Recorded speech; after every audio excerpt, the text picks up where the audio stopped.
ఓం నమో వెంకటేశాయ. అందరికీ నమస్కారం. ముందుగా welcome to our channel Tirumala Tirupati updates.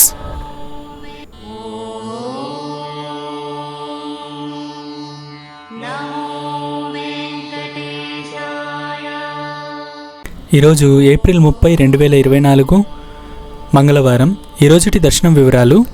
ఈరోజు తిరుమలలో శ్రీవారిని దర్శించుకోవడానికి భక్తుల రద్దీ అయితే నార్మల్గానే ఉందండి.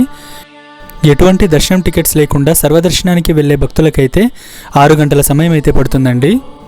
అలాగే 300 రూపీస్ స్పెషల్ ఎంట్రీ దర్శనం టికెట్స్ ఉన్న వాళ్ళకి గంట నుంచి 2 గంటల సమయం అయితే పడుతుందండి. స్లాటెడ్ సర్వదర్శనం టికెట్స్ SSD టోకెన్స్ ఉన్న వాళ్ళకి 2 నుంచి 3 గంటల సమయం అయితే పడుతుంది. ఈ స్లాటెడ్ సర్వదర్శనం టికెట్స్ని అంటే SSD టోకెన్స్ అంటామండి.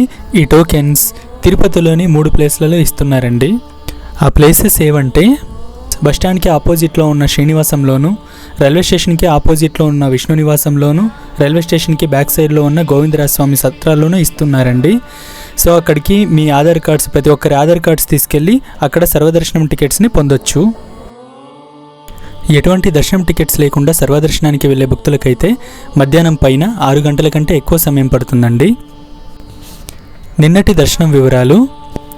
నిన్న మొత్తం తిరుమలలో శ్రీవారిని 77,673 మంది భక్తులైతే దర్శించుకున్నారండి.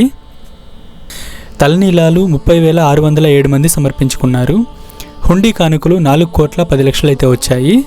నిన్న మొత్తం 4 కంపార్ట్మెంట్లో శ్రీవారిని దర్శించుకోవడానికి భక్తులైతే వేచి ఉన్నారు.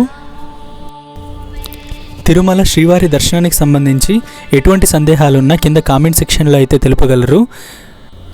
వాటిని మేము నెక్స్ట్ వీడియోలో తెలియజేస్తాము. ఈ వీడియో కనుక నచ్చితే మన ఛానల్ని లైక్ చేసి సబ్స్క్రైబ్ చేసుకోండి.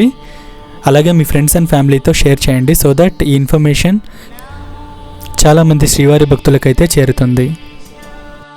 ఓం నమో వెంకటేశాయ. సర్వేజన సుఖినో భవంతు.